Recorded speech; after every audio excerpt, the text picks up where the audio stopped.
दोस्तों नमस्कार, आदाब, सत श्री अकाल। उर्मिलेश ऑफिशियल के इस कार्यक्रम में आपका बहुत बहुत स्वागत है। मैं हूं उर्मिलेश।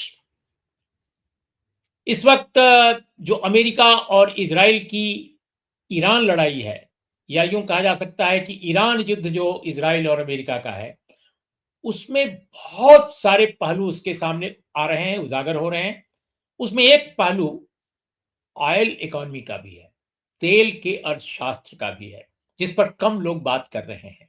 लेकिन दोस्तों, बहुत सारे ऐसे मुल्क जो अमेरिका के क्लब में हैं, उसके गुट में हैं, वह भी दुखी इस बात से हैं कि अमेरिका ने उनको पहले बताया क्यों नहीं कि वो युद्ध करने जा रहा है। थोड़ा मतलब कॉन्फिडेंस मिल लेना चाहिए था ताकि कुछ तैयारी कर सकें वे। क्योंकि जो तेल के स्रोत हैं वो दुनिया में हर जगह तो है नहीं, और जहां से तेल बहुत सारे मुल्कों को मिलता है उनके रास्ते बंद होते नजर आ रहे हैं और तेल की कीमतें बढ़ गई हैं। जिस दिन दोनों के बीच समझौता वार्ता टूटी, अमेरिका और ईरान की टूटी, क्या ऐसा लगा कि टूट रही है? वैसे तो लगा कि नहीं, सब ठीक रहा, अभी चल रहा है मामला। ओमान के विदेश मंत्री ने बहुत कॉन्फिडेंस जाहिर किया था।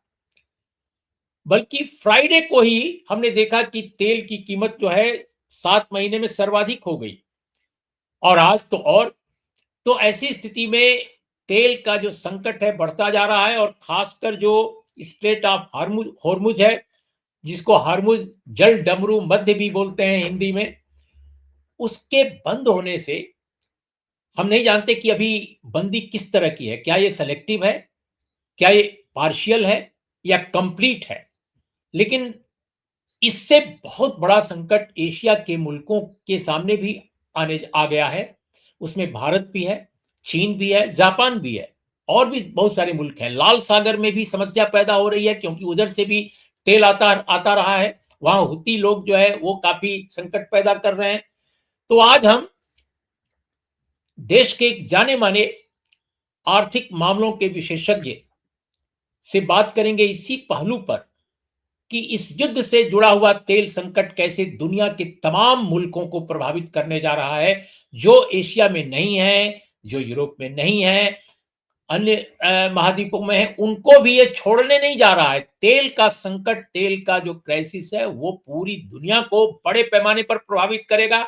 और ये सिर्फ तेल की महंगाई नहीं, सभी चीजों के अर्थतंत्र को प्रभावित करेगा। हमारे साथ मौजूद हैं आज बातचीत करने के लिए राजेश महापात्र। और राजेश महापात्रा जो हैं, हिंदुस्तान टाइम्स अखबार के एग्जीक्यूटिव एडिटर रहे। इसके बाद पीटीआई, जो देश की सबसे बड़ी न्यूज एजेंसी है, उसके भी एडिटर रह चुके हैं। राजेश जी, आपका बहुत बहुत स्वागत है। और आपका बहुत ज्यादा इसलिए आज की हमारे कार्यक्रम में आप पहली बार संभवतः आए हैं, तो हम आगे भी लगातार बातचीत करते रहेंगे आपसे। सबसे पहला मेरा सवाल है कि हमारे जो हिंदी के दर्शक श्रोता हैं, उनको आसान भाषा में आप बताइए कि ये क्या संकट है जो तेल का, और क्या ये जो होर्मुज का जो जल डमरू मध्य जिसको हिंदी में कहते हैं, आप स्ट्रेट ऑफ होर्मुज कहिए, उसकी उसकी क्या स्थिति है? क्योंकि इससे तो चीन भी प्रभावित हो जाएगा। तो क्या ये सेलेक्टिव है, बंदिश, या आई मीन आप पार्शियल है, या कंप्लीट है? क्या प्रभाव इसका पड़ने जा रहा है? उर्मिलेश जी, शुक्रिया आपके कार्यक्रम में मुझे शामिल करने पर। सबसे पहले ये समझ लीजिए स्ट्रेट ऑफ हॉर्मुज है क्या। ये एक पतली सी चैनल है जो कि पर्शियन गल्फ को अरेबियन सी से जोड़ता है। पर्शियन गल्फ के इर्द गिर्द सारे अरब राष्ट्र हैं, इसीलिए उसे हम कहते हैं खाड़ी के देश। सऊदी अरेबिया है, कुवैत है, बहरीन है, कतार है, ओमान है, और उत्तर दिशा में ईरान है। तो ये हर्मुज स्ट्रेट जो है, तो इन सब देशों के जितने सारे ऑयल रिफाइनर्स हैं और ऑयल प्रोड्यूसिंग प्लांट्स है, ज्यादातर ये पर्शियन गल्फ का रिंग में बसे हुए हैं। तो वहां से जो तेल है जो निर्यात होता है, वो ये स्ट्रेट ऑफ हॉर्मुज देकर निकलता है। तो लगभग ये आप समझ लीजिए हर रोज 20 मिलियन बैरल तेल, यानी कि लगभग $600 बिलियन। $600 बिलियन मतलब 1 बिलियन जो है लगभग 9,000 करोड़ का होता है। तो 600 बिलियन, उसको 600 गुना कर दीजिए, उतने का तेल उधर से निकलता है, उसकी निर्यात होता है। लगभग 3,000 जहाज, शिप्स और टैंकर्स स्ट्रेट ऑफ हॉर्मुज के थ्रू चलते हैं।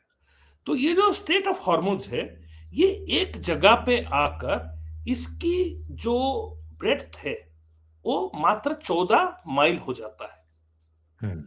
और जो यूनाइटेड नेशंस का जो रूल्स और रेगुलेशन है, उसके तहत एक देश को अपना, देश के चारों तरफ जो समंदर होता है, वहां कहां तक उसका एक टेरिटोरियल सी होता है, उस डेफिनेशन के अंदर ये 14 किलोमीटर आ जाता है। तो टेक्निकली जब ईरान कहता है कि मैं स्ट्रेट ऑफ हॉर्मुज बंद कर दूंगा, तो वही सबसे जो नैरो पॉइंट होता है उसी को बंद करने की बात करते हैं। सो टेक्निकली आप उसको रोक नहीं सकते। ईरान को यूनाइटेड नेशंस नहीं कह सकता है कि आप उसको खोलिए, क्योंकि वो कह सकता है कि मेरे ऊपर अटैक है, मैं अपना टेरिटोरियल इंटीग्रिटी के लिए मैं ये एक्शन ले रहा हूं, मैं अपना डिफेंस कर रहा हूं। ये है मूल तौर पे मेन बात, तो लोगों को इसकी समझ नहीं है। अब ये बंद कैसे होगा?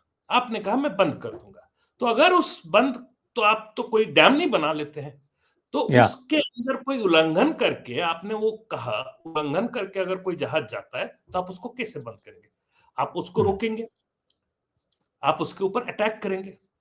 तो ईरान के पास बहुत सारे फास्ट बोट्स हैं जो कि एंटी शिप मिसाइल्स से फिटेड होते हैं, और कुछ पार्शियली सबमर्सिबल सबमरीन्स भी वो इस्तेमाल करते हैं, और उसके अलावा अपना जो नेवल शिप्स से भी वो अटैक कर सकते हैं।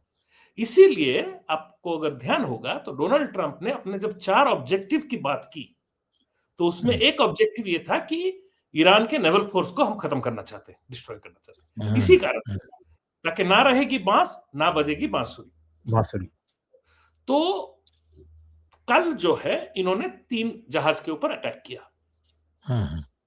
तो जो थ्रेट था, वो थ्रेट को इन्होंने कैरी आउट कर लिया। तो एक तरफ से आप कह सकते हैं कि अब कोई उधर से निकलने का हिम्मत नहीं करेगा, अनलेस ईरान चाहता है कि कोई जहाज निकल ले। जो एक्सट्रीम सिचुएशन जो है, जो वर्ल्ड वॉर 2 के समय हुआ था, और 1980 के दशक 80 में जब हुआ था, कि अगर आप शिप के साथ वॉरशिप्स को भी चलाने देंगे तो वो गाइड करके उनको ले सकते हैं, लेकिन वो दूर की बात है, वहां अभी कोई यूएस वॉरशिप तो स्टेशन नहीं है, ये नहीं होगा। तो अब आते हैं बात कि जो मैंने कहा कि ये जो 20 मिलियन बैरल्स है, ये पूरे वर्ल्ड के जो ग्लोबल ऑयल सप्लाईज हैं, क्रूड ऑयल, उसका 1/3 है। उसके अलावा 1/5 गैस सप्लाईज भी इसी स्ट्रेट के पास कर। तो इसीलिए आपने जैसे कहा, यहां अगर डिसरप्शन होता है तो पूरा विश्व भर में तेल की जो अवेलेबिलिटी है उसको अफेक्ट करता है, उसके प्राइसेस को अफेक्ट करता है, और तेल चूंकि हर किसी में इनपुट है, तो वो एक तरह से सारे चैनल के थ्रू बढ़कर आगे को महंगाई को बढ़ाता है। और जो हमने देखा आज $82 पर बैरल ऑयल प्राइस टच किया। तो और अगर जो एनालिस्ट लोगों का जो हिसाब लगाते हैं कि अगर आपका $20 अगर बढ़ता है, क्योंकि अभी $10 करीब करीब बढ़ चुका है, $20 के तक अगर बढ़ता है ऑयल प्राइस, तो इन्फ्लेशन, ग्लोबल इन्फ्लेशन रेट 1% बढ़ जाएगा, और 1% ग्लोबल इन्फ्लेशन रेट बहुत ज्यादा होता है, आप समझ लीजिए, मतलब महंगाई लगभग 20% ऊपर हो जाता है। तो ये ग्लोबल इंपैक्ट है। लेकिन अब आते हैं हम इंडिया के लिए। इंडिया उन देशों में से है, बल्कि मैं तो ये कहूंगा सबसे, अगर कोई देश सबसे ज्यादा अफेक्टेड है स्ट्रेट ऑफ हॉर्मुज में अगर ऑयल सप्लाई डिस्टर्ब होता है, वो है इंडिया। वो इसलिए कि हमारे जो, हम लोग लगभग 85% से ज्यादा हमारे जो तेल की जरूरत है वो हम इंपोर्ट करते हैं, ठीक है, और उसका आधा से ज्यादा हम खाड़ी से करते हैं। और जो खाड़ी से हम जो तेल लाते हैं उसमें से 50% से ज्यादा हमारा स्ट्रेट ऑफ हॉर्मुज जो मैंने कहा $20 मिलियन 20 मिलियन बैरल हर रोज पास करते हैं, उसमें से 2.5 मिलियन बैरल इंडिया के लिए आते हैं।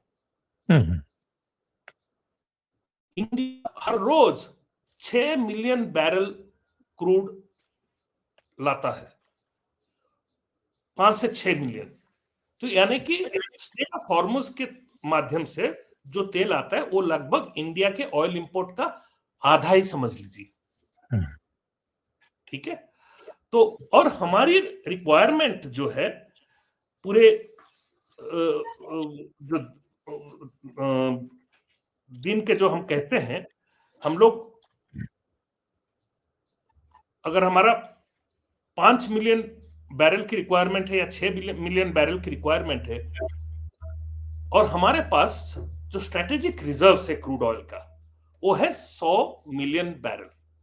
ये हमारे जो 3 स्ट्रेटेजिक रिजर्व है देश भर में, मैंगलोर में एक है, तमिलनाडु के पडूर में एक है, विशाखापट्टनम में एक है, इन तीनों जगह हम 100 मिलियन बैरल स्टॉक रखते हैं, कभी कोई क्राइसिस होगा तो वो हमारा काम में आएगा। तो आप देख लीजिए 2.5 मिलियन बैरल अगर हमारा प्रतिदिन रुक जाता है तो इसका मतलब अगर 45 से 50 दिन तक हमको ये रिजर्व्स हमको संभाल लेंगे। लेकिन अगर ये कॉन्फ्लिक्ट आगे बढ़ा तो हमारा शॉर्टेज हो जाएगा। दूसरा जो सबसे बड़ा प्रॉब्लम हुआ है वो कल का डेवलपमेंट है कि हम जो है वर्ल्ड का 4th largest importer of LNG gas है, लिक्विफाइड नेचुरल गैस। ठीक है, और हम मिडिल ईस्ट के ऊपर इसके लिए हेवीली डिपेंड करते हैं। कल जो है रात को हमारे जो 2 मेन कंपनी है, gas authority of India limited और पेट्रोनेट एलएनजी, इन्होंने अपने सारे कस्टमर्स को कह दिया कि 10 से 30% सप्लाई कट्स होगा, उसके लिए तैयार हो जाइए। कल शाम को इन्होंने सबको बोला है। और क्योंकि कल जो है ईरान के मिसाइल अटैक से कतार, जो कि वर्ल्ड का सबसे बड़ा एलएनजी गैस प्रोड्यूसर है, उसके 2 प्लांट्स के ऊपर अटैक हुए। उसके बाद उसने डिसाइड किया कि पूरा देश में उनके एलएनजी प्रोडक्शन बंद कर दी जाएगी। अभी ये बहुत बड़ा डेवलपमेंट हुआ जो कि पूरा दुनिया को हिला के रख दिया है, और इसका सीधा प्रभाव और सबसे बड़ा प्रभाव हमारे ऊपर पड़ रहा है, क्योंकि हम जो है अबू धाबी, वहां पे भी यही हो रही है। मतलब जो यूएई जो कैपिटल है, अबू धाबी का सबसे बड़ा एलएनजी क्लाइंट हम हैं, इंडिया है। सबसे ज्यादा एलएनजी उनसे हम खरीदते हैं। कतार का हम सेकंड लार्जेस्ट बायर है। यही 2 देशों से हमारे ज्यादा से ज्यादा आता है एलएनजी गैस, तो हमारे लिए वो बड़ा मुश्किलें पैदा हो जाता है। अब कल जो है ये डेवलपमेंट के बाद आज इंडियन ऑयल कॉर्पोरेशन, गेल और पेट्रोनेट एलएनजी ने उन्होंने कहा हम स्पॉट टेंडर डालेंगे मार्केट में, ताकि हमारे यहाँ पे हमारे घर में जो कुकिंग गैस आता है, बड़े सारे पावर प्लांट में जो गैस जाता है वो बंद हो जाएगा, तो दिक्कतें आ जाएंगे। तो उन्होंने कहा हम स्पॉट टेंडर्स डालेंगे। लेकिन स्पॉट टेंडर्स का क्या हालत है, अब स्पॉट टेंडर्स में हर एक दिन 3-4% रेट बढ़ने लग जाता है। ऑलरेडी 10-15% बढ़ गया है, तो जिस रेट पे हम गैस खरीद रहे थे उसके जगह हमें हो सकता है 15-20-30%, कितना देर तक ये तनावपूर्ण माहौल रहेगा उसके ऊपर डिपेंड करता है। तो ये है स्ट्रेट ऑफ हॉर्मुज में जो हो रहा है उसका मैं मोटा मैं सोच रहा हूं कि मैं जितना सरल भाषा में हो सकता है बताया, लेकिन ये थोड़े कॉम्प्लिकेटेड हिसाब किताब का मामला है। आपके पास अगर कोई सवाल है तो फिर उसके बाद हम थोड़ा सा कोशिश कर सकते हैं और इनको सीधे तरीके से समझाने का। नहीं, बहुत बढ़िया ढंग से आपने समझाया, और मुझे विश्वास है कि हमारे जो दर्शक और श्रोता हैं उन्होंने बहुत समझा होगा, बहुत आसानी से आपकी बातों को उन्होंने समझा होगा। मैं एक और सवाल आपसे पूछना चाहता हूं और इसके बाद हम लोग कार्यक्रम का समापन करेंगे कि क्या आपको लगता है कि ईरान लड़ाई बंद होती है तो, या लड़ाई बंद नहीं होती है तो क्या वो पूरी तरह इस रास्ते को बंद करेगा? पहली बात। या वो पार्शियल आई मीन कुछ जैसे जो दोस्ताना कंट्रीज उसके हैं, जैसे चाइना का मामला है या अन्य कुछ मुल्क हैं, क्या इनको जारी रखेगा? केवल उन्हीं देशों को वो बंद करेगा तेल ले जाना जो जिनसे वो नाराज है? अब आप बताइए कि क्या वो इंडिया से इस समय नाराज है या नहीं नाराज है? हमारे बहुत गहरे संबंध रहे हैं ईरान से, इतने गहरे कि उसकी जड़ें जो हैं कई 100 साल पुरानी हैं। लेकिन हाल के दिनों में देखा जाए और खासकर इस हमले के दौरान, तो जो खामेनेई साहब है, अली खामेनेई, उनका जो मर्डर हुआ, उनकी जो हत्या हुई, उस पर भारत बोला नहीं। और बल्कि बहरीन और दूसरे हलकों में, यूएई में जो उसने जवाबी कार्रवाई की अमेरिकी सैन्य अड्डों के आसपास, तो उस पर भारत ने रिएक्ट किया। इससे माना जाता है कि शायद ईरान से भारत के रिश्ते थोड़े टेढ़े हुए हैं। तो क्या भारत के लिए मुश्किलें बढ़ सकती हैं या भारत ईरान से बात कर सकता है कि भाई हमें तेल लेने दीजिए क्योंकि हम आपके पुराने दोस्त हैं? देखिए, मैं इसको दो भाग में कर लेते हैं। पहले हम इस चीज को देखते हैं कि जो पहला सवाल आपने पूछा, क्या ईरान इसको कंप्लीट शट डाउन करेगा स्ट्रेट ऑफ हॉर्मुज को, या पार्शियल करेगा, सिलेक्टिव रहेगा? देखिए, कंप्लीट शटडाउन बहुत लंबी दौर तक नहीं होगा, कुछ ना कुछ हल निकल आएगा, आप ये मान सकते हैं। अलग अलग तरह के अलग अलग डिप्लोमेटिक चैनल से भी बात होगी। अगर ये जंग चलते रहा तो निश्चित रूप से वही एक सबसे बड़ा हथियार है ईरान के पास अमेरिका के ऊपर इंटरनेशनल प्रेशर बनवाने का। तो इसीलिए वो इतना जल्दी इस निर्णय से पीछे नहीं हटेंगे। लेकिन साथ ही साथ देखिए, ये जो स्टेट ऑफ हॉर्मुज का ये जो अनसर्टेनिटी है, आज का नया बात नहीं है, पहले भी हुआ है। तो इसीलिए जो बाकी जो ऑयल प्रोड्यूसिंग कंट्रीज है, इन्होंने उसका ऑल्टरनेटिव तरीका निकाला है। जैसे सऊदी अरेबिया ने कैपेसिटी बनाई है लगभग 5 मिलियन बैरल, वो अपना पाइपलाइन बनाया है, पाइपलाइन के थ्रू भेज सकता है। उस तरह से मेरे ख्याल से बहरीन या यूएई इनमें से एक का 1.5 मिलियन बैरल निकाल सकते हैं। ईरान का खुद का पाइपलाइन है चाइना के साथ और कुछ देशों के साथ। चाइना ने स्वयं पाइपलाइन बिछाई है कई काफी। तो लेकिन जो स्ट्रेट ऑफ हॉर्मुज के थ्रू जो 20 मिलियन जा रहे हैं, अगर वो बंद रहा तो आप ये समझ सकते हैं कि पाकिस्तान को लैंड रूट से भी ईरान के काफी तेल, जो इलीगल स्मगलिंग कहते हैं, होता है।